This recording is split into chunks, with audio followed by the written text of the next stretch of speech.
Me and a friend came across one of these things in the wild, and we had a good laugh and a joke. It's a Masterlock, therefore it's got to be terrible, right?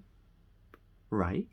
And so we had a quick look on YouTube because we'd not seen this model before. We'd seen plenty of these things, but none of these. And found surprisingly few videos on how to actually decode it. There were a few videos of people doing it, but there was no real explanation of how they'd done it, and certainly no randomization of the wheels to know that it was a genuine effort or anything like that. So I thought, might as well buy one, have a look, because giving Masterlock more money to make more of their excellent quality products is definitely the way to encourage improvement and change. So I've got one in my hand. I removed the little rubber boot thing it had around here, which was just getting in the way when I was trying to poke and prod at it. It's actually not bad. The standard decoding methods just don't seem to work. So I got to shim down the side as you do, a little bit of feeler gauge to see if I could feel the notches in the wheels. I couldn't feel them. I could feel something, but it felt more like flaws in the manufacturing process, just imperfections. It didn't feel like it was an actual notch or anything I could use to decode it. So no, that was a distinct failure. I got a thin deep hook and around the top, bottom, all the way around to see if I could find any way of hooking onto any kind of bar and a la Masterlock key boxes. Nothing. I got in here with a pokey proddy thing and kept pressing to see if I get things to bind. Nothing. So I went back to the obvious one that I tried from the start, which is just putting pressure on the shackle.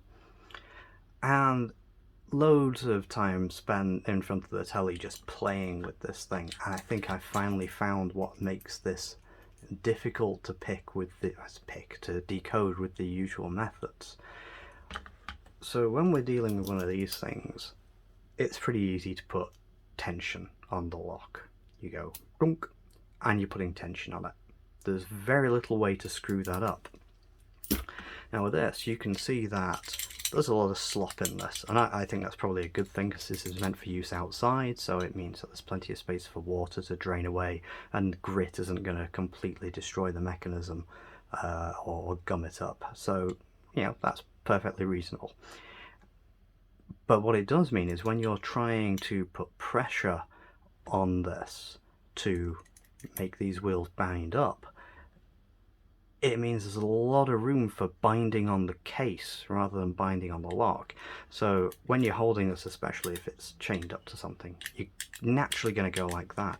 If you keep your eye on this E here, you'll see there's not much movement when you do that. But if we do this,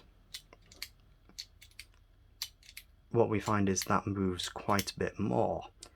And that means these wheels do start binding up when you get some real force in that direction. These are now quite hard to move. And once that happens, it's like decoding any other lock. You will feel a little bit of a difference in how the wheel moves. It'll bind, they'll get a bit looser. And when you fall into that gate, or when you go past it, you will feel some feedback on here, very much like when you get what you get on a tension bar when you're picking a lock and a pin hits the shear line, just that tiny fractional bit of movement to tell you that, yeah, that's the right place. I've got the code for this, I'm not going to demonstrate it, but what that means is it's actually quite a good lock in the wild, because it's really quite hard to get that rotational force right without binding on the case. Certainly if you're to do it like that, you're potentially going to be getting the chain or whatever it's locked on in the way, and it's quite hard to get enough force like that. I mean, that's barely enough to get enough force to get it to bind, and my hand's slipping. Can just about feel that dropped in place on the 7, but not really if I didn't know that the first digit was the 7. So doing it like that kind of works, but it's really hard to get that adequate pressure to get it to properly bind. So anyway, that's how to do it. Just make sure that you are putting a rotational force on that's going to cause it to bind up against that mechanism rather than bind into the casing. Another pointless video.